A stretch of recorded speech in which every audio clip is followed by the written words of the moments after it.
Abraham is self-conscious, that's what this commentary says, but the thing is he moves forward despite that. He's self-conscious and he knows the danger, but he moves forward despite that. And that's actually the appropriate response in the face of actual non-naive understanding of what constitutes life. Like if you're naive and you move forward, it's like, well, what the hell do you know? You know, there's no courage in naivety because you don't know what there is to stop you. You don't know what dangers you might apprehend. But to be aware of what it is that your problem is, so to be alert existentially, let's say, or to be fully self-conscious means that you're perfectly aware of your limitations and how you might be hurt. And then to make the decision to move forward into the unknown and the land of the stranger. Anyways, I would say that's one of the secrets to a good life. And I can say that really without fear of contradiction, I would say, because the clinical literature on this is very, very, very clear. What you do with people who are afraid and to some degree depressed, but certainly anxious, is you lay out what they're anxious about, first of all, in detail. What is it that you're afraid of? What might happen? And then you decompose it into small problems, hypothetically manageable problems. And then you have the person expose themselves to the thing that they're afraid of. And what happens isn't that they get less afraid. That isn't what the clinical literature indicates exactly. What happens instead is they get braver. And that's not the same thing, right? Because if you get less afraid, it's like, well, the world isn't as dangerous as I thought it was, you know, silly me. If you get braver, that's not what happens. What happens is, yeah, the damn world's just as dangerous as I thought, or maybe it's even more dangerous than I thought, but it turns out that there's something in me that responds to taking that on as a voluntary challenge and grows and thrives as a consequence. And there's no doubt about this. Even the psychophysiological findings are quite clear. If you impose a stressor on two groups of people, and on one group the stressor is imposed involuntarily, and on the other group the stressor is picked up voluntarily, the people who pick up the stressor voluntarily use a whole different psychophysiological system to deal with it. They use the system that's associated with approach and challenge, and not the system that's associated with defensive aggression and withdrawal. And the system that is associated with challenge is much more associated with positive emotion and much less associated with negative emotion. It's also much less hard on you because the defensive posturing system, the prey animal system, man, when that thing kicks in, it's all systems are go for you, you know. The gas is pushed down to the pedals pushed down to the metal and the brakes are on. You're using future resources that you could be storing for future time right now in the present to ready yourself for emergency. So there's nothing simple or trivial at all about the idea of being called to move forthrightly forward into the strange and the unknown. And there's a real adventure that's associated with that, right? So that's an exciting thing, which is part of the reason why people travel. And then also to see yourself as the sort of creature that can do that, is willing to do that on a habitual basis, is also the right kind of tonic for, I hate this word, for your self-esteem. You know, because the self-esteem has nothing to do with feeling good about yourself. As I already mentioned, there isn't necessarily a reason why a priori you should just feel good about yourself. But if you can view yourself acting in a courageous and forthright manner and encountering the world and trying to improve your lot and taking risks, you know, in a non-naive way, well, then you have something that you can comfort yourself with at night when you're wondering what the whole damn point of your futile and miserable life. And that's necessary because it's often the case that you wake up at 4 in the morning, or at least sometimes the case that you wake up at 4 in the morning when things haven't been going that well and wonder just what the hell the point is of your futile and miserable life. You have to have something real to set against that. It can't be just rationalizations about how, you know, you're a valuable person among others, even though that's true. That's not good enough. You need something that's more realistic to set against that. And observing courage in yourself is definitely one of the things that can help you sleep soundly at night when things are destabilized a little bit around you.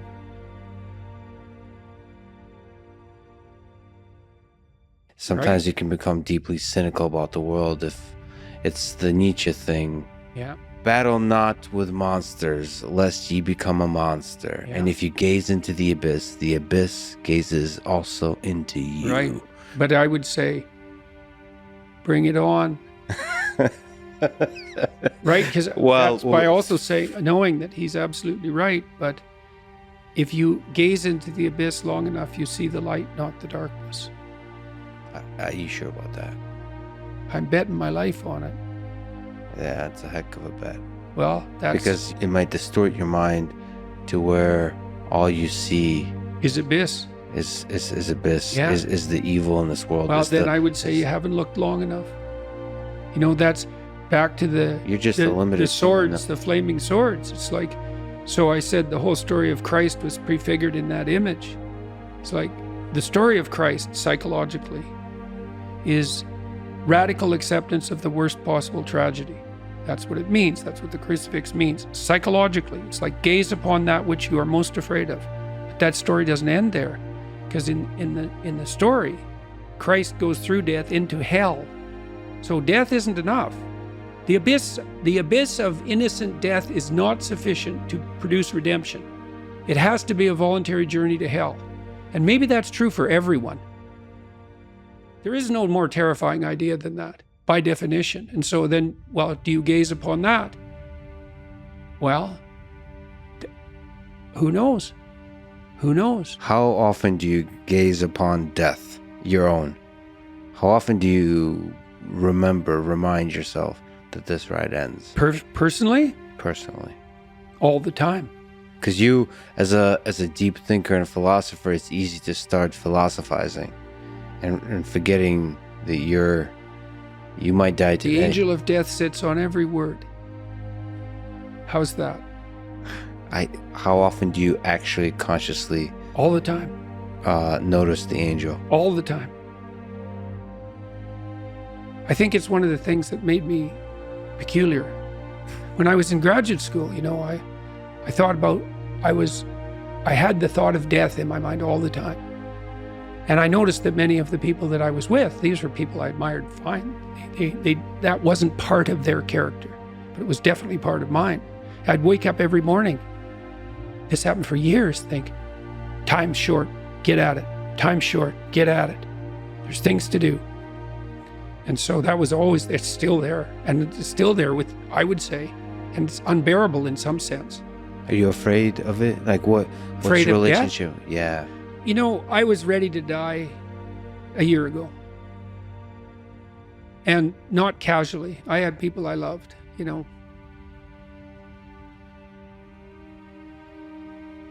So no, I'm not very worried about me, but I am very worried about making a mistake. Yeah. I heard Elon Musk talk about that a couple of months ago. It was really a striking moment. Someone asked him about death, and he said, just offhand, and then went on with the conversation. He said, that'd be a relief.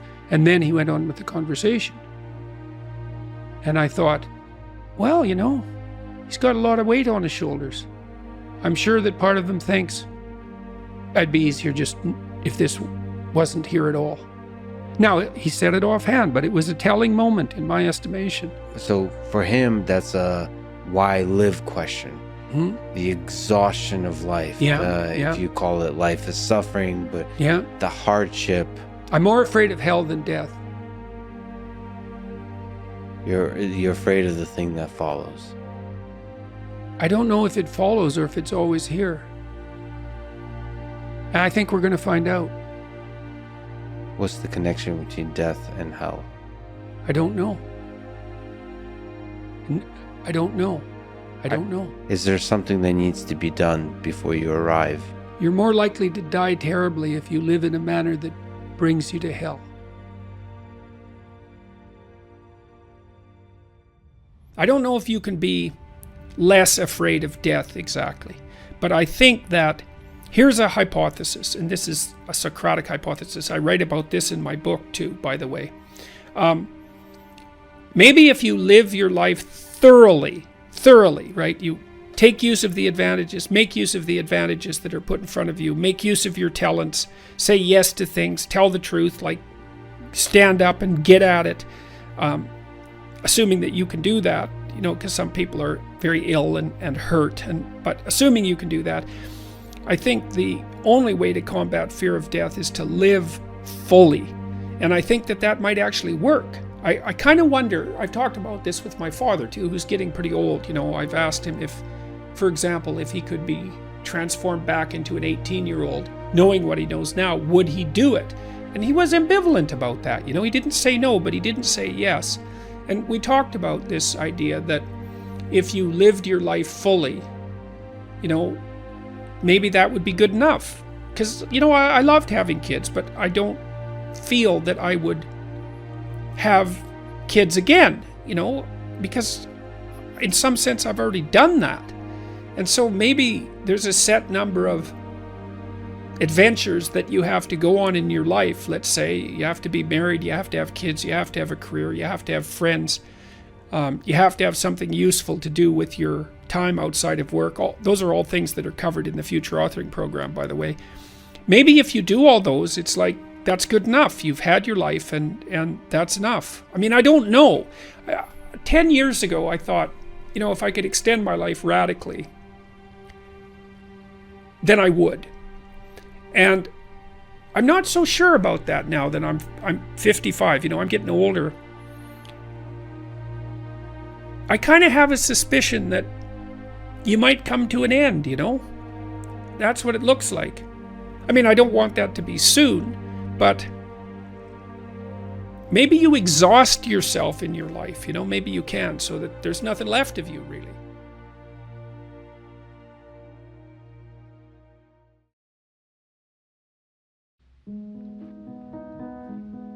We have to conserve the idea that the individual has an infinite responsibility to the direction of being. And we know that. You know perfectly well that you live in a relationship with your own conscience. And when you violate the moral order that's part and parcel of your soul, you're ashamed and hide and bitter. And then you get angry. You can't show your face to other people. You can't even look at yourself in the mirror. And you know perfectly well that's true, even though you may not know what to do about it or how to get out of it. There's a moral order built into human beings.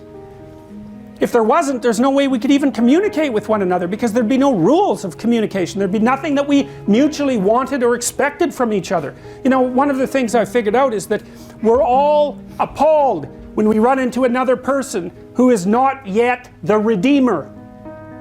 Every person you ever meet, you're dissatisfied with because they're not who they could be. And you're broadcasting that message at everyone all the time. You're not who you could be. You're not who you could be. You're not who you could be. I'm not who I could be. And we're all facing each other with our emotional displays, pleading with each other to become that which we could become. And everyone knows it. But we won't do it. And it's no wonder. The postmodernists, they're the logical conclusion of the Nietzschean dilemma. God is dead. The value structure collapsed. The specter arises of all value structures collapsing. That's the postmodernist dogma. All value structures have collapsed. They're only there for the purposes of exclusion. They have no intrinsic value. It's a very, very powerful argument. That's why it dominates the universities. That and the fact that it allows people to dispense with their moral responsibility, which is something that's never discussed by the postmodernists. But you have to give the devil his due. What's the problem with postmodernism? Well, if all value structures have collapsed, then there's nothing to do. Because in order to do something, one thing has to be better than another, because otherwise, why do it? And so people who are ensconced in the postmodern tradition are undermined by their own philosophy. They can deconstruct their own deconstruction, in which case they might as well just sit there and do nothing, which would actually be preferable to what they're doing now.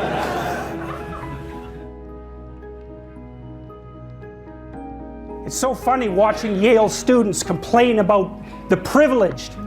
They're in the top 1/10 of 100th of a percent of people who've lived in the entire history of the planet, much less just the people that are on the planet now. They're dominating patriarchs in training, right? They're baby representatives of the patriarchy. And all they do is complain about that tiny, tiny, infinitesimal fraction of people who have slightly more than they have now. It's appalling. And their idiot professors pat them on the back and send them out the world to do that. Instead of teaching them how to live, they damage their mental health. They hurt our society. They're bringing things down, and that's what they're aiming at. What's the alternative, given that they have a point? Well, as far as I can tell, The alternative is a proper return to the past, and that is precisely to journey into the chaos, to look at the worst possible thing, and to pull the dead father up from the chaotic depths. That's how you stop being a puppet. Someone whose strings are being pulled by forces they do not understand behind the scenes. You find out what's great about your culture, this thing that's provided us with everything that we see in this room, this amazing warmth that we're experiencing when it's 30 bloody below outside, the fact that the electricity is on and that computational resources are working and that we can all sit here peacefully and that no one is hungry. In fact, we're too fat. That's our big problem. Oh no, we have so much stuff we're getting fat. Yeah, well, that's a good problem to have. We should have some gratitude for what's been produced that's brought us to this point, and we need to wake up and understand what we're doing. Well, that's what people like, that's what the psychoanalysts were trying to do in the 20th century. That's what all the great clinicians were trying to do, and I would say above all else that was what Carl Jung was trying to do. He believed firmly that the idea of the divine spark within the individual was a metaphysical reality, by which he meant a reality that actually transcended and existed superordinate to the physical reality, a more real reality. That's whatever consciousness is. Something we understand from a scientific perspective, not at all. That's been represented in our mythologies as far back as we can push them as an independent agent in the world, giving rise to form. That's how we treat each other. That's how we recognize ourselves. That's how we judge each other. You make your bed and then you lie in it. And everyone knows it. And that's not to say that you're not subject to random and chaotic circumstances and the tragedy of life. Just because you can do some things doesn't mean you can do everything. But you can do some things, and if you don't do them, then things fall apart.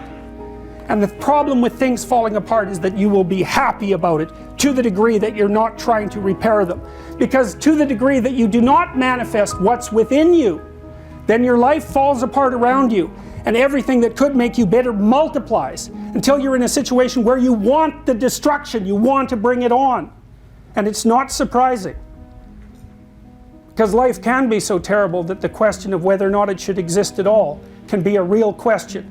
But the answer to that is life so terrible that it shouldn't exist? Well, the answer is, it depends on how you live it. And if your life is so terrible that you can't bear it, then it raises the question of whether or not you're living it properly. And that's not to say that people don't suffer under burdens that are too great for them to bear. They certainly do. It doesn't matter. Because if you let that embitter you, if you let that destroy your allegiance to the proper path, all it does is make that worse and everything else. So what did I learn from studying the terrible situation that obtained in the mid-1980s when the Soviets and the West had tens of thousands of hydrogen bombs pointed at each other, ready to go at a moment's notice? Why did that happen? What did I learn? It was simple. The reason that that situation existed was because I was not good enough. I was not good enough.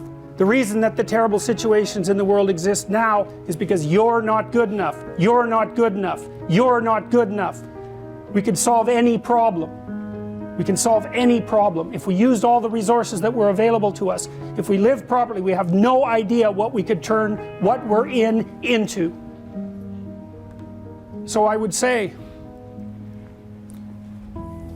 you support free speech because it's the mechanism that maintains the sanity of the individual and society.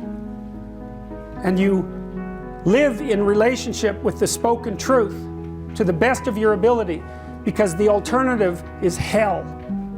And if hell is what you want, then you can remain arrogant and resentful and deceitful. But if you want to work to better the world, to bring it up to what it might be, then you speak forthrightly, you clarify yourself, and you act properly in the world. And then you see what happens. And this is the final thing I'll say. I spent a long time studying the Sermon on the Mount. It's a key document. It's Christ's commentary on the Ten Commandments, in a sense. The question being, if you codify the rules by which a society might function, is there something within the structure of the rules that rises above them that acts as the fundamental principle from which they're all derived? It's the ultimate question of human ethics. What is the highest principle? And the answer that's put forth in the Sermon on the Mount is quite straightforward. Aim at the highest possible good that you can conceive of.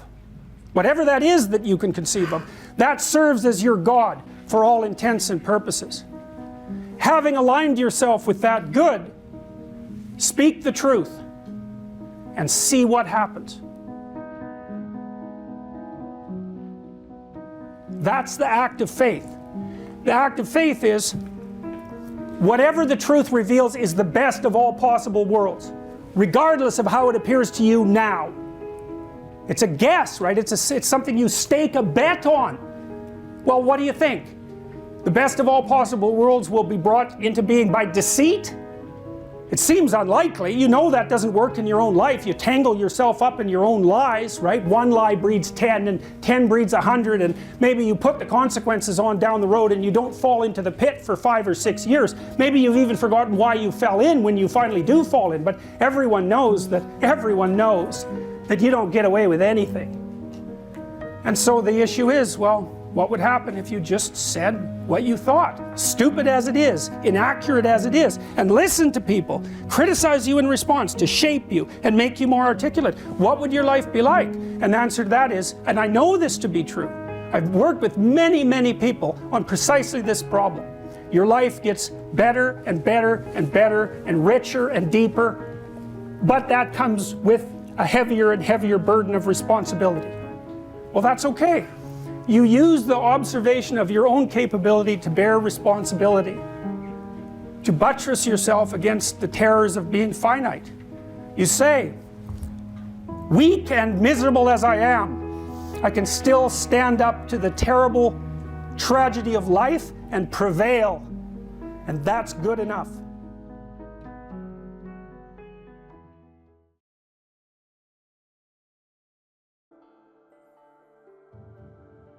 Take a bit of a look at yourself and think about what's not so good that you could improve, that you should improve by your own standards, and that you would improve, and set yourself a little goal.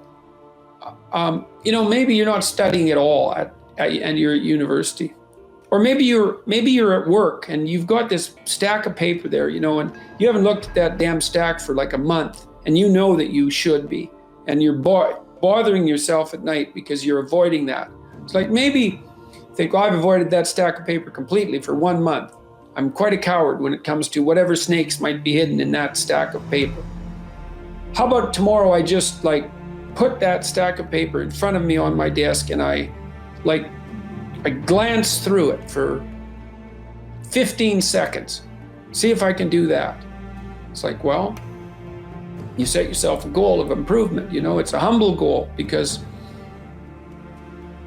really, are you such a coward that the best that you can bloody well manage after a month of avoidance is 15 seconds of exposure to a stack of paper? It could easily be. You've been avoiding it, so you're obviously afraid of it, and so the situation could be that dismal and dire, and you might think, well, geez, it's no balm to my ego. It's not fostering the strength of my ego to recognize in myself someone who could only withstand 15 seconds of exposure to that thing I'm afraid of. And so that's a form of humility too. It's like there's things you could do to improve, and you know what they are. And there's small steps that you could take, that you might take, that would put you in that direction. And then the question is, are you big enough to take those small steps? Are you capable of grappling with the fact that you're fundamentally flawed to the point where you have to break things down into almost childlike steps in order to manage them? And the answer to that is, yeah, you are. And that's the lot of, I don't know if it's the lot of everyone. Most people have things they avoid, and they're afraid of. So I would say to some degree, it's the lot of everyone. People vary in the degree to which they've conquered that. And you do meet people from time to time who are extraordinarily disciplined. But most of the time they've got disciplined in exactly this manner. It's through slow incremental improvement. And then you challenge yourself. It's like, well, could I do this? That would be better. Then you find out. And then you think, well, is there something slightly larger and more challenging that I could do? That would be better. And you try it and you find out. And as you try it and you find out, generally you get better at it and you can take on larger and larger challenges. In any case, people do waste a lot of time, and they also act counterproductively a lot of the time. Regardless, we do make progress, and we can thrive under the difficult conditions that make up our lives, and we can resist the malevolence that entices us. That's within our power, and we don't know the limits to that. And we also know that it's better to, we all know this, that it's better to live courageously than cowardly. Everyone knows that. That's what you teach people that you love.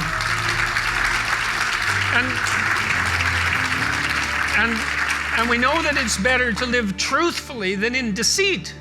And you can tell that too, because that's also what you tell people that you love. And we know that you should pick up your damn responsibility and move forward. Everyone knows that. It's part of our intrinsic moral nature. And that nature is there. And it's not difficult to communicate to people about this. Like, everyone knows that you wake up at 3 a.m. when you've let your life go off the rails, and that you berate yourself for your uselessness and your cruelty and your failure to take the opportunities that are in front of you. And if you were the master in your own house, in some sense, the captain of your own destiny, if there was no intrinsic nature, well, that would never happen. You'd just let yourself off the hook. There'd be no voice of conscience tormenting you. But no one escapes from that. And what that indicates to me is that, at least psychologically, we live in a universe that's characterized by a moral dimension, and we understand that well, and that moral failings have consequences, and that they're not trivial. They destroy you. They destroy your family. They destroy your community. And you can tell people that, and they listen because they know. They don't know they know. That's the thing, and maybe that's the thing about being an intellectual. You have the opportunity to articulate ideas that other people know, they embody, but they can't articulate. And that's what people tell me. You know, they say, well, you help me give words to things that I always knew to be true but couldn't say. Or they say, I've been trying to put some of your precepts into practice. Responsibility being a main one, vision another, honesty, I suppose, bringing up the pack and saying, this is the fun part of doing all of this. Fun is a weak word. That it's the remarkable part of doing all this. I mean, I have people tell me constantly wherever I go, it's so delightful that, you know, they were in a pretty dark place and they tell me why. And there's plenty of dark places in the world. And they decided, well, maybe they were going to develop a bit of a vision and take a bit more responsibility and start telling the truth and putting some effort into something. And they come up and they say, well, you can't believe how much better things are. I would say for the last 45 years, we've told, psychologists have been certainly to blame for this, at least in part. You're okay the way you are. That's what we tell young people. Oh, you're okay the way you are. It's like, and there's nothing worse than you can tell someone who's young than that, especially if they're miserable, you know, and lots of them, well, if they're miserable and aimless, it's like, oh, I'm miserable and aimless, and sometimes I'm suicidal and I'm nihilistic and I don't have any direction in your life. In my life. It's like, well, you're okay the way you are here. And it's like, they don't want to hear that. They want to hear, look, you know, and you know this, you're useless. You know nothing. You haven't got started. You've got 60 years to put yourself together, and God only knows what you could become. And that message is so much more, it's so funny because it's such an attack, but it's so positive. Because there's faith there in the potential that makes up the person rather than the miserable actuality that happens to be manifesting itself at the moment. And young people respond extraordinarily well to that because, and you know that if you're a parent and you love your child, your son, your daughter, what you're trying to foster is the best in them. You want that to manifest itself across the course of their life. You want them to become continually more than they are, to see what they could be.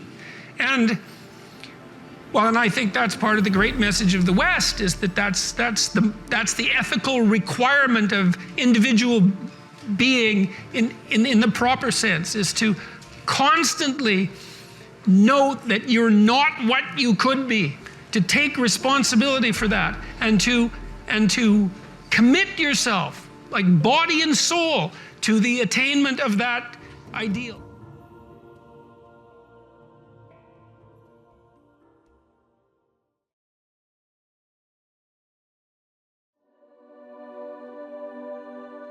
What do you think is the meaning of it all? What's the meaning of life, Jordan Peterson?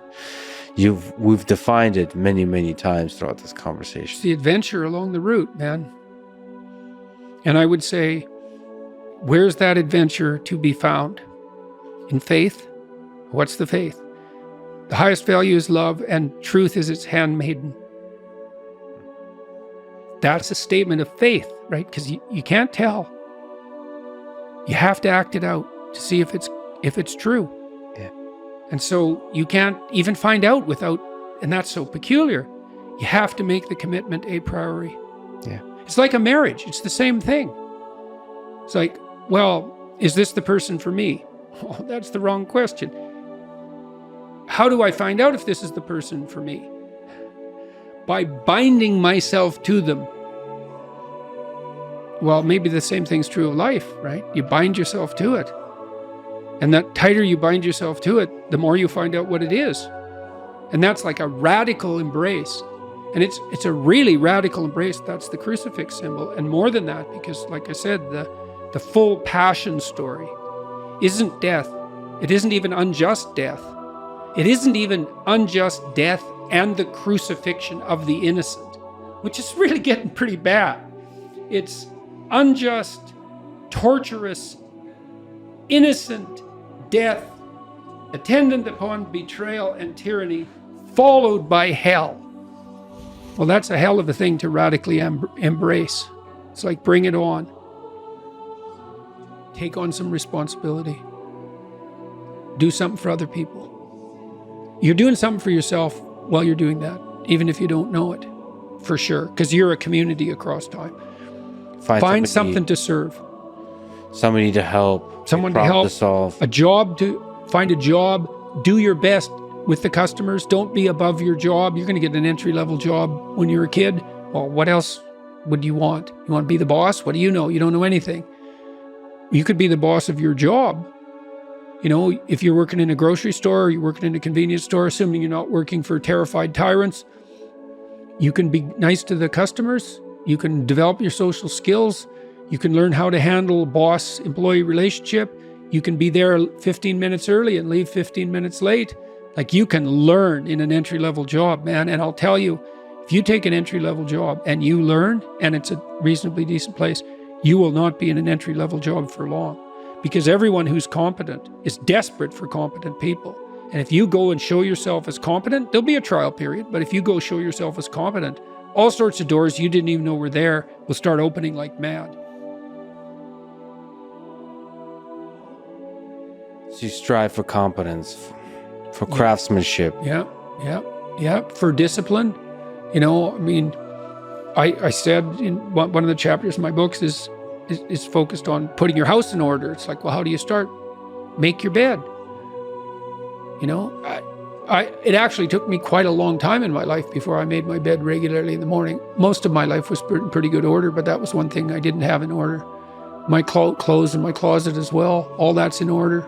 Not all of it. I'm cleaning out some drawers right now, but look around and see what bugs you in your room. Just look. It's like, okay, I'm in my room. Do I like this room? No, it bugs me.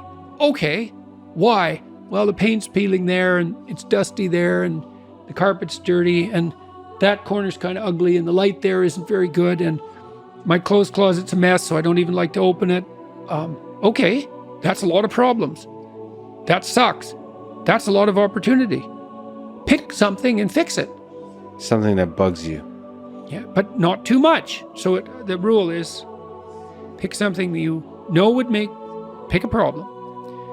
Pick a solution to it that you know would help, that you could do, that you would do. So you have to negotiate with yourself. It's like, well, I won't clean up this room. How do you know? I've been in here for 10 years and I've never cleaned it up. It's like, well, obviously that's too big a dragon for you. Would you clean one drawer? Find out. And so imagine now you want to be happy when you open that drawer and you think, well, that's stupid. It's like, is it? Maybe it's your sock drawer, which I cleaned up in my room the other day, by the way. You're gonna open that every morning. So that's like 30 seconds of your life every day. Okay, so that's 3 minutes a week. That's 12 minutes a month. That's 2 hours a year. So maybe your life is made out of, you've got 16 hours a day. Let's figure this out. 12 in an hour, 12 in an hour, 144 in 12 hours. Yeah, let's say 200. 200 5-minute chunks. That's your life. Ladies and gentlemen, Jordan Peterson did just some math how many 5-minute chunks there are in a day. And I'm pretty sure that's pretty accurate. It's approximately right. So you got 200 5-minute chunks and they repeat. A lot of them repeat. So if you get every one of those right, they're trivial, right? Who cares what my sock drawer looks like? It's like, fair enough, man, but that's your life. The things you repeat every day. The mundane things. Think, I could get all those mundane things right. That's the game rules. It's like now all the mundane is in place. Now you can play. Imagine you want your children to play. Well, play is very fragile neurologically. Any competing motivation or emotion will suppress play. So everything has to be in order. Everything has to be a walled garden before the children will play. That's a good way of thinking about it. So you put everything in order and you think, oh my God, now I'm tyrannized by this order. It's like, no, you aren't, not if it's voluntary. And then the order is the precondition for the freedom. And so then all of a sudden you get all these things in order. It's like, oh, look at this. I've got some room to play here. And then maybe you're not depressed. Now, it's often not that simple, you know. It's not that simple. Try putting your room in order. Perfect order. That's hard, man. I mean, it's a really powerful way to think about those 5-minute chunks. Just get one of them right in a day. Yeah, well, if you do that for 200 days, your life is in order. Yeah.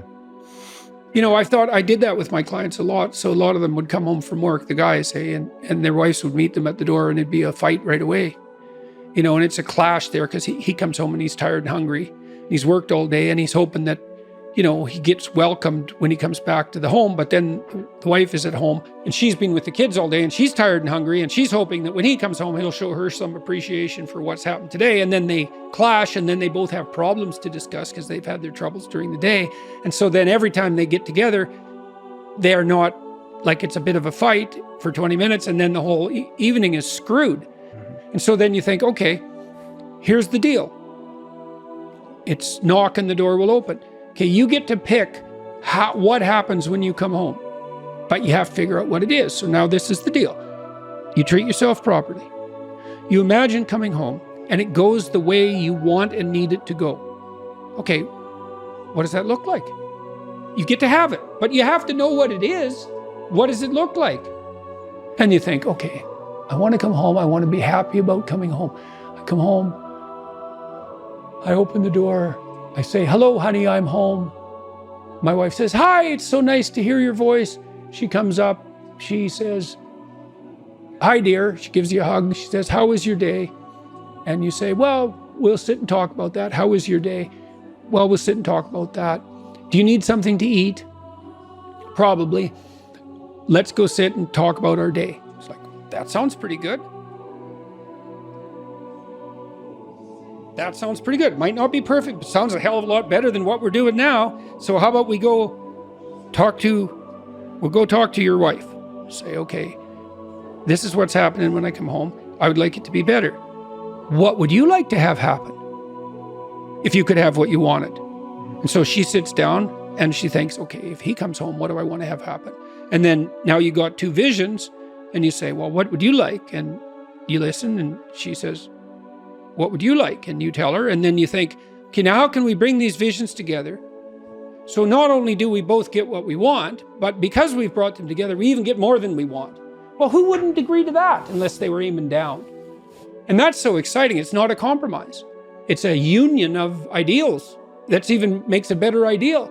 And then you get to come home. And then there's another rule that goes along with that, which is, please, dear, have the grace to allow me to do this stupidly and badly.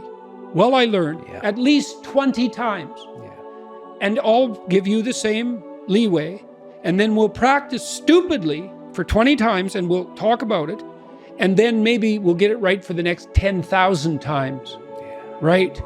And you can do that with your whole life, and you can do that with your kids, and you can do that with your family. Like, it's not easy, but you can do it. It's a lot easier than the alternative.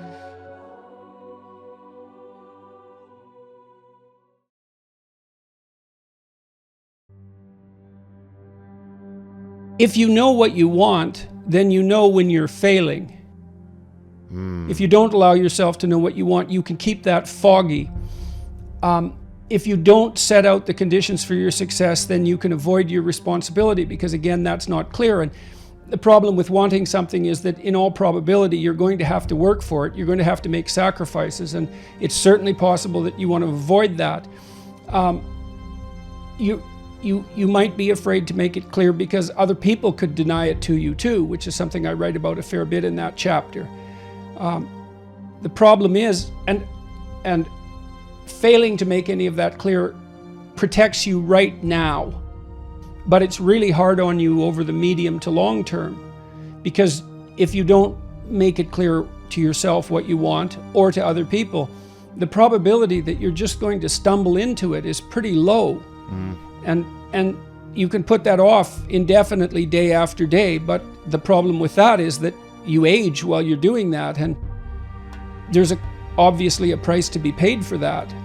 So that's chapter 3, do not hide things in the fog. I mean, it's a warning about failing to pay attention. You know, knowledge emerges in a very strange way. It emerges, obviously, when we learn something, we started out by not knowing it. And so what that means is that knowledge goes through a transformation process from being absolutely not there to being explicit and fully detailed. And one step of that process is emotion. And so, for example, you might find yourself frustrated and disappointed about the events of the day, but be unable to exactly specify why. That's extremely common. You know, you go home to your partner and you be in a bad mood, and you know, you'll snap at them for something and they'll say, well, what's up with you? And you'll say, well, nothing, you're just being annoying, when it's perfectly clear to both of you that there is actually something up with you. And then that disappointment and frustration, anger and sadness, let's say, or anxiety, is a sign that something isn't right. But it isn't necessarily that you're repressing knowledge of what's not right. It's that you actually don't know. And the emotion is the first step in the process by which that knowledge emerges. And you might have to sit and think and talk to your partner or to a friend for God only knows how long before you're actually going to put your finger on what it is that you're upset about. And it could be very far removed from whatever happened to trigger you in the moment. And so that's the fog. And you can keep things in the fog just by not doing that. It's really easy. It's no more difficult than just sitting there doing nothing, because creating knowledge is active and difficult. There's another rule, I suppose, a dictum perhaps, that if you don't have your own story, then you're going to be a bit player in someone else's story. Okay, so let's talk about that fog again. So let's say, because of the reasons you already laid out, You don't want to make your conditions for failure conscious, because then you know when you're failing, and that hurts. You don't want to make your plans for the future too clear, because then if you don't attain what you're looking for, it's very clear that you've lost it, which is somewhat different than failure, right?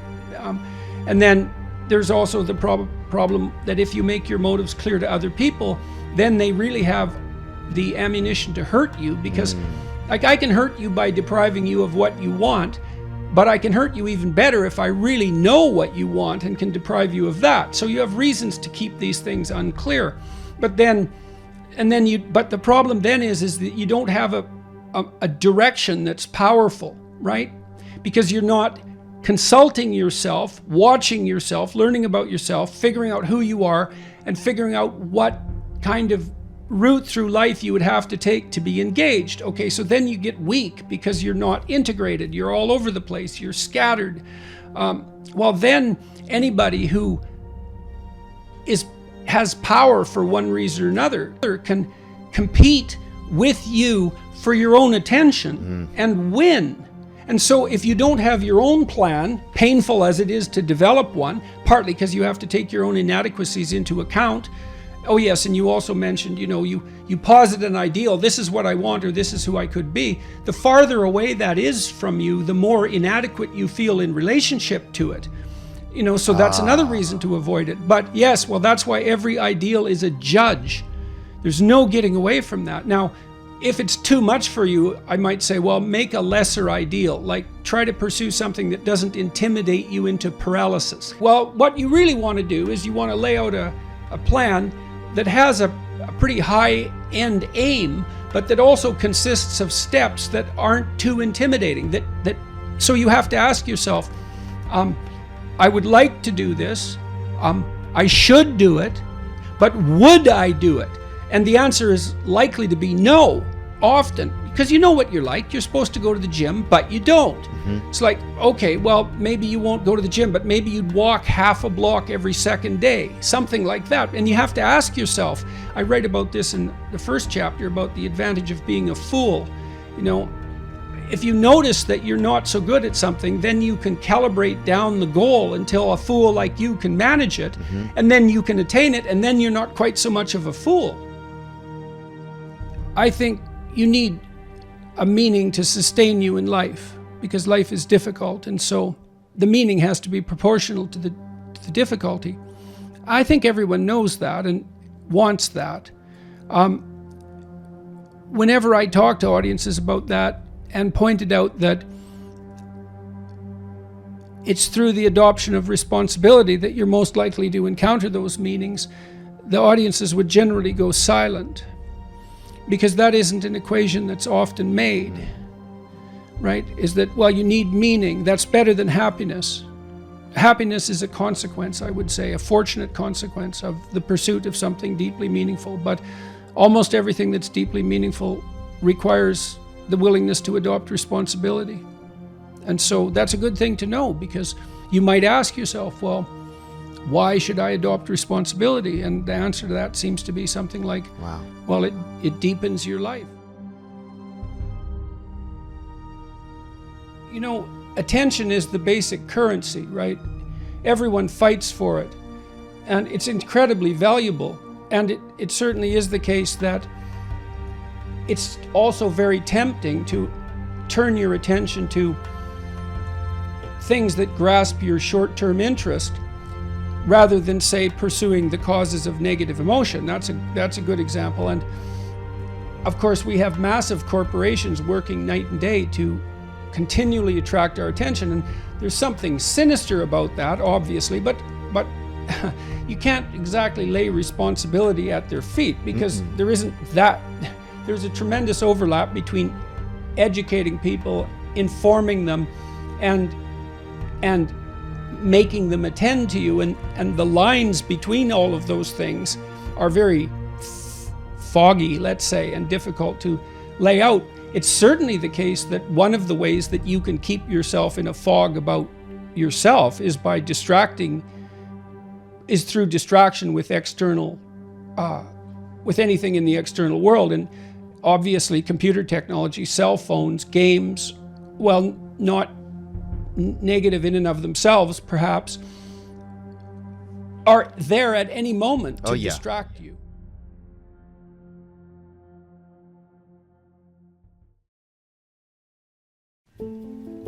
The first thing I do as a clinician, if someone comes to me and says they're depressed, is ask myself a question.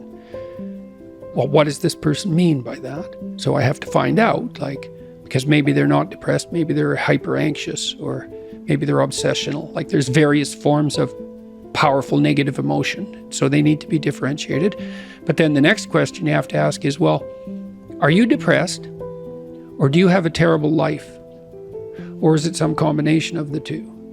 So if you're depressed, as far as I can tell, you don't have a terrible life. You have friends, you have family, you have an intimate relationship, you have a job or a career. You're about as educated as you should be given your intelligence. Use your time outside of work wisely. You're not beholden to alcohol or other temptations. You're engaged in the community in some fundamental sense, and all that's working. Now, if you have all that and you're feeling really awful, you're either ill or you're depressed. And so then sometimes there's a biochemical route to that, treatment of that. My experience has been as a clinician is if you're depressed, but you have a life and you take an antidepressant, it will probably help you a lot. Now, maybe you're not depressed. Exactly. You just have a terrible life. What does that look like? You have no relationship. Your family's a mess. You've got no friends. You've got no plan. You've got no job. You use your time outside of work not only badly, but destructively. You have a drug or alcohol habit or some other vice, pornography addiction. You are completely unengaged in the surrounding community. You have no scaffolding whatsoever to support you in your current mode of being or you move forward. And then as a therapist, well, you do two things. Well, if it's depression per se, well, like I said, there's sometimes a biochemical route, a nutritional route. There's ways that can be addressed. It's probably physiological if you're, at least in part, if you're depressed but you have an okay life. Sometimes it's conceptual. You can turn to dreams, sometimes to help people, because dreams contain the seeds of the potential future. And if your person is a real good dreamer and you can analyze dreams, that can be really helpful. But that seems to be only true for more creative people. And for the people who just have a terrible life, it's like, okay, you have a terrible life. Well, let's pick a front. How about you need a friend, like one sort of friend. Do you know how to shake hands and introduce yourself? I'll have the person show me. So let's do it for a sec. So it's like this. Hi, I'm Jordan. And people don't know how to do that. And then they can't even get the ball rolling. And there's these elementary social skills that hypothetically, if you were well cared for, you learned when you were like 3. Yeah. And sometimes people I had lots of clients to whom no one ever paid any attention. And they needed like 10,000 hours of attention. And some of that was just listening, because they had 10,000 hours of conversations they never had with anyone. And they were all tangled up in their head. And they had to just, one client in particular, I worked with this person for 15 years. And what she wanted from me was for me just to shut the hell up for 50 minutes, which was very hard for me, and to just tell me what had happened to her. And then what happened at the end of the conversation, then I could discuss a bit with her. And then as we progressed through the years, the amount of time that we spent in discussion increased in proportion in the sessions, until by the time we stopped seeing each other, when my clinical practice collapsed, we were talking about 80% of the time. But she had never been attended to properly, ever. And so she was an uncarved block in the Taoist sense, right? She hadn't been subjected to those flaming swords that separated the wheat from the chaff. And so you can do that in therapy. If you're listening and you're depressed, I would say, if you can't find a therapist, and that's getting harder and harder because it's actually become illegal to be a therapist now, because you have to agree with your clients. which is a terrible thing to do with them, just like it's terrible just to arbitrarily oppose them. You could do the self-authoring program online because it helps you write an autobiography. And so if you have memories that are more than 18 months old that bother you when you think them up, part of you is locked inside that. An undeveloped part of you is still trapped in that. That's a metaphorical way of thinking about it. That's why it still has emotional significance. So you can write about your past experiences, but I would say wait for at least 18 months if something bad has happened to you, because otherwise you just hurt yourself again by encountering it. You can bring yourself up to date with an autobiography. There's an analysis of faults and virtues, that's the present authoring, and then there's a guided writing exercise that helps you make a future plan. That's young men who do that could go to college. Young men who do that, 90 minutes, just the future authoring, 90 minutes. They're 50% less likely to drop out. That's all it takes. Like I had clients who were so depressed they literally couldn't get out of bed. So what's their first step? It's like, can you sit up once today? No. Can you prop yourself up on your elbows once today? Like you scale back the dragon till you find one that's conquerable, that moves you forward. There's a rubric for life. Scale back the dragons till you find one conquerable, and it'll give you a little bit of gold, commensurate with the struggle. But the plus side of that, because you think that, God, that's depressing. You mean I have to start by sitting up? Well, you do if you can't sit up. But the plus side of that is it's the Pareto distribution issue, is that aggregates exponentially increase. And failures do too, by the way, but aggregates exponentially increase. So once you start the ball rolling, it can get zipping along pretty good. This person that I talked about was incapable of sitting with me in a cafe when we first met, just talking, even though I was her therapist. But by the end, she was doing stand-up comedy. So, it took years, but still, most people won't do stand-up comedy. That's quite the bloody achievement. She would read her poetry on stage too. So for someone who was petrified into paralysis by social anxiety and who had to start very small, it was a hell of an accomplishment. Take your preoccupation with suffering seriously. It's a serious business. Right? And that's part of that, to circle back to the beginning, let's say, that's that willingness to gaze into the abyss, which is obviously what you were doing when you went to Ukraine. It's like, it's gazing into the abyss that makes you better. The thing is, and this is maybe where Nietzsche's idea is not as differentiated as it became. Sometimes your gaze can be forcefully directed towards the abyss, and then you're traumatized. If it's involuntary and accidental, it can kill you. The more it's voluntary, the more transformative it is. And that's part of that idea about facing death and hell. It's like, can you tolerate death and hell? And the answer is, this terrible answer is, yes, to the degree that you're willing to do it voluntarily. And then you might ask, well, why should I have to subject myself to death and hell? I'm innocent. And then the answer to that is, even the innocent must be voluntarily sacrificed to the highest good.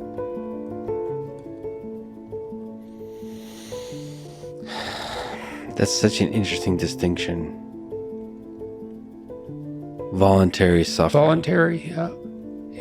Well, that's why the central Christian doctrine is pick up your cross and follow me. And I'm speaking not in religious terms saying that. I'm just speaking as a psychologist. It's like one of the things we've learned in the last 100 years is voluntary exposure to that which freezes and terrifies you in measured proportions is curative.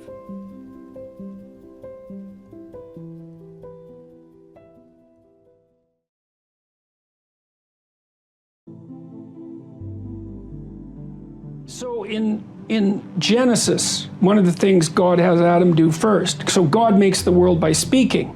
Okay, so that's the first thing to think about. You're supposed to think like in a sophisticated way about this. The idea is that there's some integral relationship between communication and the structure of being. It's part of the role that consciousness plays in the world, whatever that role is. Language takes the chaos and makes it into things. And so God has Adam name all the animals. They're not even really real until they have names. Now, they're more implicit. That's another, here's an example. Let's say that you're having a rough patch in your relationship and you don't know why. It's unnameable. Is it real? Well, yeah, it's manifesting itself in like a physiological discomfort. Then you talk about it and you name it. It's like, it goes from this blurry thing that's kind of potential, it goes snap, and then it's this thing, right? And then that's a horrible thing. It's like a little poisonous thing, but it's not a whole foggy cloud of potential poison. It's like this little sharp poison thing. And then you think, okay, it's real. It's a little monster, but it's not, it's little at least. And now probably we can do something about it if we can admit to it. So it's this precision that specifies. And like, so this is a little bit of the Voldemort effect, right? Since you're a Harry Potter guy, they wouldn't name him. Right. This is the problem. Right. We got to name him first. Oh yeah, you got to name him first. Absolutely, because the unnameable is far more terrifying than the nameable. You see that there was this great Blair Witch Project, terrifying movie. Oh, I thought it was scary. Brilliant. Yeah. Well, it's unnamed. There's nothing terrible happens in that movie. It's all the unnameable. It's like, what's going on? What's going on? What's going on? And no matter how terrible the actuality is, it's rarely as terrible as your imagination. Because your imagination, like, it's an old thing. It's seen a lot of terrible things in the history of life. Like, it can put monsters everywhere. And so it's almost always better, it might be better without exception, to name the thing, no matter how terrible it is. And if you can't name it, what that means is that you're telling yourself that you're so terrified that you can't bring your attention to bear on it. And that makes you're the loser, instantly. If it's so terrifying that you cannot face it, it's won. There's another rule in my book, which is Rule 9. Assume that the person that you're listening to knows something you don't. Well, they do. The person you're listening to knows some things you don't. You can be sure of that. Now, whether or not you can get to them is a different matter, but if you do get to them, it's a real deal for you. That's why you want to listen to the other person's arguments, is because you're not everything you could be. You don't know the pathway forward with as much clarity as you could. And it's possible. This is one of the wonderful things that I've had the privilege of experiencing as a clinician. Because people, it's like I live inside a Dostoevsky novel as a clinician. People come in and they tell me about their lives, and I listen to them and they tell me things that are just absolutely beyond belief, And I learn from my clients constantly. They're telling me honestly about their experience. They tell me things they wouldn't tell anyone else because I actually listen to them. But part of the reason I listen is because I'm desperate to listen. It's like there's a possibility I'm going to do something stupid in the next 5 years that's going to be like fatal. And there's some small possibility that if we have a decent discussion, that you'll tell me something that will eliminate some of my blindness so that I don't have to fall into that particular pit. And if you have a good sensitivity for the depth of the pit, then you're pretty bloody motivated to avoid it. And so, and that dialogue is it's dialogic, it's dialogos, right? It's shared logos. It's the way that we redeem ourselves mutually moving forward. I said with Bill C-16 that I wouldn't speak the language of the radical leftists because I don't think that language should define the game. But let's say it does. So here's the game. The world is a battleground of groups, and they're battling for power. That's it. That's the game. And some of them win, and they oppress those who don't win. So that's how we're going to view the world. Okay, now the leftists say, okay, well, here's the oppressed people. The oppressors, the patriarchal types, they should be ashamed of themselves and give up some power. And the right-wingers, the radical right-wingers look at that and they say, oh, I see, so the game is ethnic identity, is it? It's identity politics. Okay, we're white males. We're not going to lose. That's the right-wing version of identity politics. It's like, screw you. If we're going to divide into groups, if we're going to divide into tribes, and I'm in my tribe, I'm not going to get all guilty and lose. I'm going to get all cruel and win. And that's like, then you think, well, there's people in the middle. They're kind of looking back and forth. Which side of the identity politics spectrum am I going to fall in? Do I want to go with do I want to be driven primarily by compassion, and am I going to accept guilt for my historical privilege? So that's one possibility. And then I'm the oppressor, I'm the member of the oppressor group. Or am I going to say, oh no, with that, I'm just going to play to win? Well, then I'm going to go to the right. It's like, well, my sense is, how about we don't play either of those games? And the reason we shouldn't play them is, well, the Soviets played the left-wing game and like killed who knows how many tens of millions of people. You can't even count it accurately. The estimates range from 20 to 100 million. Those are pretty big error bars. And the Maoists, maybe 100 million, certainly 60 million. So, okay, that didn't work out so well. And then there's the Nazis, like they played ethnic identity politics and racial superiority. It's like, what do we want to play that game? See, what I've been trying to do, really what I've been trying to do for the last 30 years is say, look, there's heavy temptations to play those sorts of games. But that's not the only game in town. It's a much better game to play individual. It's like, get your act together. Stand up in the world. Make something of yourself. Stay away from the ideological oversimplifications. Set your house in order. That's rule 6 in this book. So I have a book rule in there that says, set your house in perfect order before you criticize the world. Well, I'm suggesting that people stay away from that resentment, resentfulness, and bitterness, even though life is hard and there's malevolence in the world. It's like, yeah, you can tell a story where everyone's a victim, because we all die, we all get sick, you know, and things happen to us that are bitter and terrible. Betrayal, deceit, lies, like people hurt us on purpose, you know. So it's not just the tragedy of life, it's malevolence as well. Everyone's a victim. You can tell that story. The problem is, if you tell that story and you start to act it out, you make all of that worse. That's the problem. And so this is why partly I got attracted to Christian imagery, at least in part. Because there's an idea in Christianity that you should pick up your goddamn cross and like walk up the hill. And that's dramatically, that's correct. That's the right answer. It's like, you've got a heavy load of suffering to bear, and a fair bit of it's going to be unjust. So what are you going to do about it? Accept it voluntarily and try to transform as a consequence. Your best bet is truth, but that doesn't necessarily mean that's always going to do the trick, right? I mean, sometimes you go fight a dragon and it eats you. And if you being eaten wasn't a real possibility, it wouldn't be a real fight. And so you see people, like I've seen people in my clinical practice sometimes. I had one client in particular who was undergoing a particularly vicious divorce with someone who was really seriously inclined to take him out and would do pretty much everything at her disposal to do so. And I strategized with him for about 3 years, and we did everything, and hyper carefully. He was a very conscientious and diligent person, and he put into practice everything that we discussed and strategized, and he still pretty much, he got backed into a corner so hard that I didn't know how to help him anymore. So I would say, however, that he was a very truthful person throughout that, and one thing he did do was, part of it was a custody battle, and he did manage, despite his decline in consequence of being repeatedly cornered, I would say, he did manage to establish what I think was a lasting relationship with his kids. So he might have got enough out of what he did to justify it, even though the whole landscape was pretty awful. I think that not lying is your best bet, but life is hard and people get run over, and it doesn't necessarily mean that you're going to emerge in any obvious sense triumphant.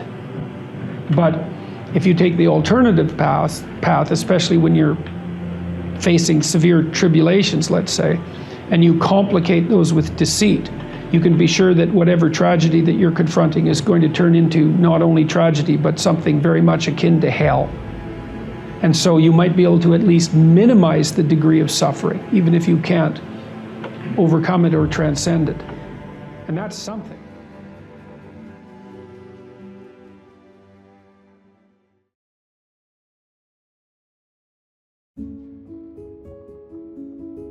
Here's a primary religious injunction. Treat the other person like you would like to be treated yourself. That does not mean be nice to other people. It does not mean sacrifice yourself excessively for other people. It means think about the other person as if they were you, and figure out how you can mutually interact to better both of you at the same time. You have to build yourself into the equation. It's an equation. It's not that others are more valuable. It's that we're all valuable. We're equally valuable. And then you think, well, how do you remind yourself of that? And the answer to that is through terror. Because terror is the genuine motivator. So they say, fear of God is the beginning of all wisdom. Well, what does that mean? Well, it means first that you don't get away with anything. And it's really useful to know that, because if you really know that, you won't try to get away with, well, you still will, because people are stupid, but but at least it will mitigate the possibility. So here I'll tell you something that Jung said. This is quite profound, and it's, I think, the right answer to this question. So Jung believed, he was interested in the emergence of higher morality, something that the developmental psychologist Jean Piaget was also interested in. Piaget thought, we started out as individuals, then we learned to play games with other people, kids, children, learned how to play games with other children, and that made them social. So our society is a game. It's a giant game that we're all playing together voluntarily. And so children first learned how to play the game, and only later did they learn the rules of the game. They learned how to play the game first, and then learned the rules, how to speak the rules. And then at some point they realized that they were also creators of the rules. And so that's moral development on a continual, it's not a continuum, it's a fractured staircase upward. But Jung was interested in elements of moral action that were higher than that, and so he conceptualized it symbolically. So imagine this. He did this in the last book he wrote called Mysterium Conjunctionis. So imagine that you exist so that your conceptual structures and your emotions are in uneasy relationship with one another. So you're sort of a house divided amongst yourself. And so what you have to do is you have to put together your mind and your emotions so that they're working as a unit. And you do that in part by actually being forthright about what it is that you want for yourself and to other people, and to learn how to negotiate that, so that inner tension disappears. And so now you're a unified entity of emotion and thought. They're not conflicting with one another. And then what you do is you take that entity, which is still in some sense separate from your body, because you're not acting these out, and you bring those two together. And he thought about that as the psychological equivalent of the incarnation. It's integrated spirit integrating with the body. And what that means is that you take your emotions and motivations and capacity for thinking that are now one thing, and you act out those things. So you embody them in the world, and that's another thing that brings integrity. And then there was a step past that, and the step past that is to understand that there's so you have the integrated spirit, mind, and body in opposition to the world. And the next thing you do is realize that there is no opposition with the world. You're walking down the street. Bloor Street is a good example of this in Toronto, and there are decimated alcoholic schizophrenics littering the landscape, so to speak. You walk around them, you say, well, that's not me. It's like, yes, it is. It's you, insofar as your tendency is to react in a negative way and to skirt the territory. It's a disturbance in your field of being. It's you. Now, you don't know what to do about it, and I wouldn't recommend that you do anything, because you'd probably just make it worse. It's a very big problem that's lying there on the sidewalk, and it may be well beyond your capacity to fix it. But insofar as it's a disturbance in your field of being, it's you. It's you. And all the problems that are in the world that you experience, they're you. And so you stop thinking about things in terms of an opposition between what's good for you and what's good for the world, because there's no difference. There's no difference between the two. And that doesn't mean that the pathway from what's good for you in your more limited domain to what's good for everyone is an easy one to compute. It's very, very difficult. But there is no technical difference between them. You know, so if I'm engaged in a psychotherapeutic dialogue with my clients, when I'm doing it properly, it's not like they're learning from me. It's that we're learning together, and every time I solve one of their problems or help them solve one of their problems, I help myself solve one of my problems. You know, because people bring into my sessions the terrible things that go wrong with people in life. Their partner has cancer, their father has Alzheimer's, they're suffering with alcoholism, their career is collapsing. Like, these aren't things that are happening to them, these are things that happen to everyone. And to figure out how to solve that for someone is to figure out how to solve it for yourself. There's no difference whatsoever. So then the terror thing emerges when you start to realize that those problems that you don't address, that are maybe magnified by your impulsive and foolishly self-centered and instrumental behavior, you're manipulating the world on behalf of your own narrow interests, those will come back to haunt you. And so it's a terrifying thing to think through. But once you think it through and understand it, then what happens is you're more afraid of acting selfishly than you are willing to do it. You think, oh, no, I'm not doing that. Why? Because I know all hell will break loose if I do that, and I'm not going there. And so the terror element is a huge one. It makes it fortifies your, because you can't just act properly. You don't have the moral fortitude for that. You can aim at the good and run from what's terrible. Then you're motivated. If you look at the most archaic of archetypal heroes, those heroes confront something that represents chaos.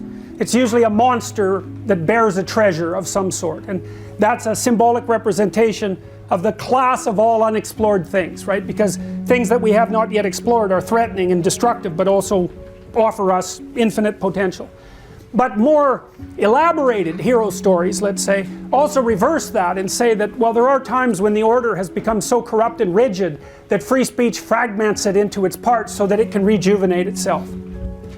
And so, I mean, actually in the Gospels, that's the hero that Christ is basically represented as. He's not so much the dragon confronting the dragon slayer who gathers the treasure, although that's implicit in the juxtaposition of Christ with the figure of like a serpentile Satan. But Christ is the thing that stands up against the corrupt state and rejuvenates it through speech. And so, technically speaking, free speech, the logos, is the thing that mediates between chaos and order.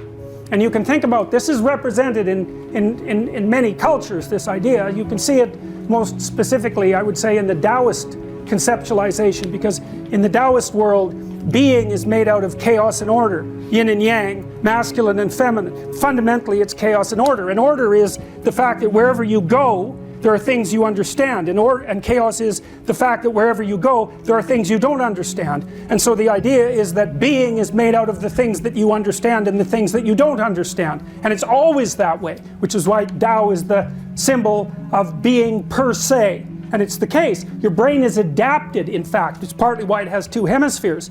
For the world that you understand and the world you don't understand. The world you understand, roughly speaking, being handled by the left, and the world you don't understand, roughly speaking, being handled by the right.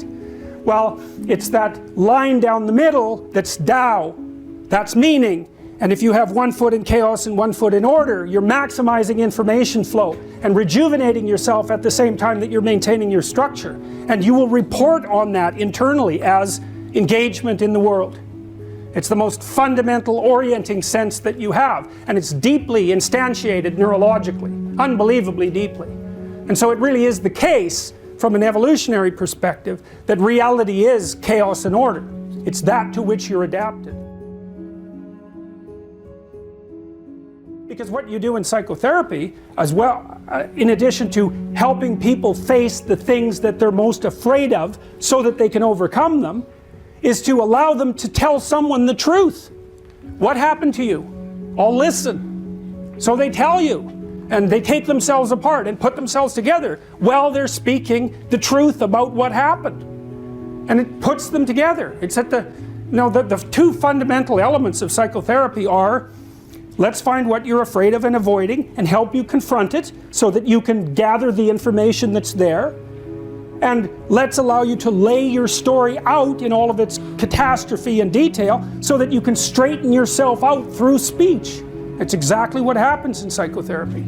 So, and it should happen in every real relationship. It's the spiritual purpose of a marriage fundamentally, right? Because you face someone who's different than you, that you're tied to and cannot run from. And so you can reveal yourself. Really, it's a critical part of marriage, because if you can run from someone, they will never show you their true face.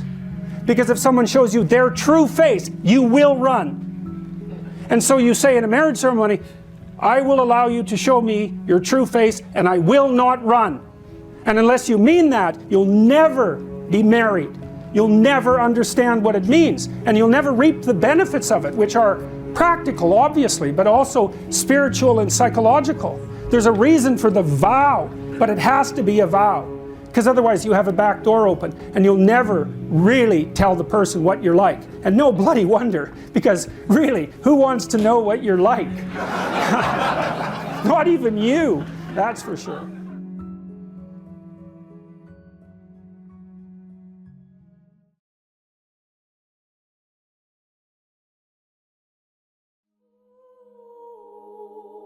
A tremendous amount of what you might regard as shadow integration, which in the parlance of behavioral psychologists would be something like assertiveness training, right? It's training in how to stand up for yourself and for your, let's say, for your better self, which would be the self that you could use productively over a medium to long period of time that would be of use to you, but also of use to people around you. So it's a self that's bounded by the necessity of taking care of yourself, but also simultaneously taking care of the people around you. I think that the simplest way to start that work is to consult your resentment. You know, it's easy to become bitter about life and to become angry because, of course, life is difficult and it's full of disappointments, and people are also subject to betrayal on the part of themselves and on the part of people that hypothetically care for them. And so it's easy to get bitter and to be resentful. And resentment is a very useful emotion, even though I think it's one of the most damaging emotions if it's not dealt with properly. So if you're resentful, it basically means only one of two things. It either means you should grow up and quit whining and get on with your life, or it means that you're being subject to tyrannical forces of one form or another, maybe emanating from you, maybe a consequence of the natural environment, maybe a consequence of society. You're being subject to tyrannical forces, and you're not putting your own best interests forward, like in that broader sense that I described. And I don't mean your selfish, narrow interests that only serve the purposes of instantaneous gratification. I mean your own best interests in terms of developing your character over the span of your life. If you're resentful, it either means that you're immature and that you should grow the hell up. And so you need to figure out how much of your resentment is that, and maybe allied with the desire to find other things or people to blame. But the other possible option is that you have something to say or do, right? Because you're in a situation where you're violating your own internal ethical standards, and you're being required, pressured, let's say, to say things you don't believe or to do things that you believe to be wrong.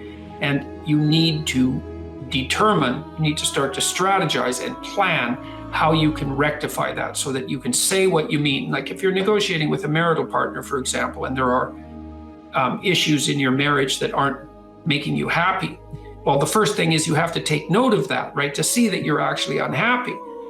The second is that you have to be willing to engage in a certain amount of conflict, because in order to sort out what's disturbing you, you're going to have to lay your concerns out on the table and say, well, look, this is bothering me. You don't have to say, well, I'm right and you're wrong and you have to fix this. You have to say, well, I've noticed that this pattern of interaction or lack of interaction, say, in our relationship is making me resentful and angry. And the danger of that, of course, is you're going to take it out on yourself and your partner. The danger is passive aggressiveness. You know, you're not going to respond to your partner positively when they do something good if you're resentful about them. And you're not going to respond to yourself properly. And so you have to lay it out on the table, but sort of in a spirit of ignorant humility. It's like, look, I'm frustrated, I'm feeling this way about our relationship. Here's what I think might be going wrong, maybe on my part and maybe on your part. And here's what I envision as a possible solution. That's also really necessary if you're going to say what you have to say, which is to manifest yourself properly in the world. Is you can't just complain about what's wrong. You have to think, well, what would my minimal preconditions for satisfaction be? You have to offer that to the person that you're negotiating with. And so then you learn to abide by the truth to the degree that you can do that. And no one does it perfectly, but it's very useful because you're not storing up a whole sequence of memories about how you were unfairly treated and abused and betrayed.